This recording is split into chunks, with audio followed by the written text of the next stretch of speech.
Well, it's the third and final day here. We've only got 23K to go, so people are getting pretty excited. It's going to be a short day and we get to finish off at the spa. Day 3 was a slightly lazier morning, with racers enjoying their coffee from local shop Les Saisons and their breakfast before the 8 a.m. race briefing, where Ray went over the final details for the course of the day, telling us about all the trails we'd be enjoying.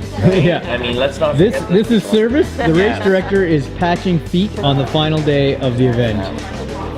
While day 3 was shorter, it still packed a number of technical trails for us to enjoy to complete this love letter to Gatineau Park. We started with a cross-country mountain bike trail, made our way onto King Mountain Trail, and capped things off on Laurier Trail before making our way to the Gatineau Park Visitors Center. Although our legs may have been tired, we really didn't get much time to think about that, as the ski hill forced us to climb uphill to the beautiful views at the top and then make our way down the really technical mountain bike trails that are used for races in the area. From there, we made our way along the main ski trails until we came to a few more intersections of some beautiful single track. But I can assure you that day 3 still held in store a fair number of climbs for us to tackle, as you can see from this clip.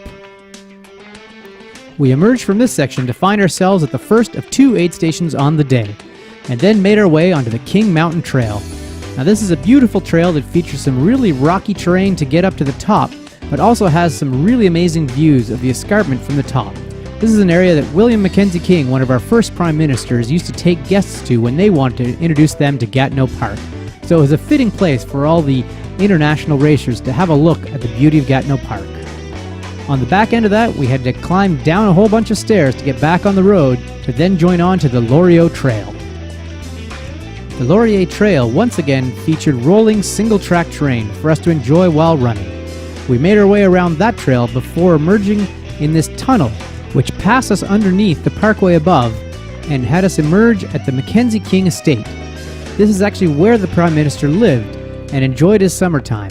And as you can see by the gardens here, it's a well-manicured place and hosts visitors from all around the world and is a beautiful place to explore in Gatineau Park.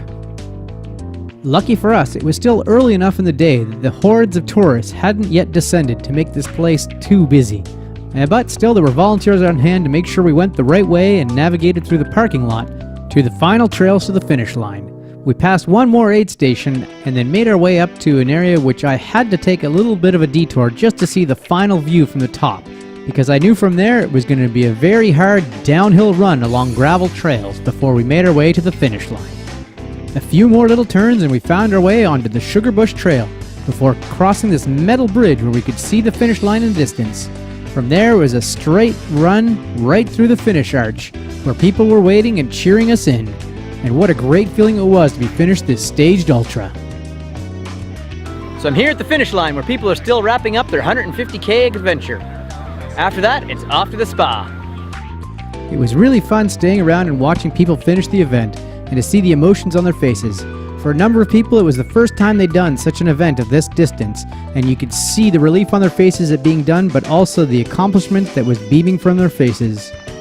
As promised, the finishers' party at local spa Le Nordik was legendary. We had lots of great food, beverages, and a chance to relive everything with our teammates. Well, that does it for me from the inaugural Bad Beaver Ultra. At the finish line, everyone got these hoodies made of tech fabric, as well as a handmade candle from a local craftsman. If you're looking to do a staged ultra, I highly recommend this one. And with only 60 spots next year, you better sign up fast.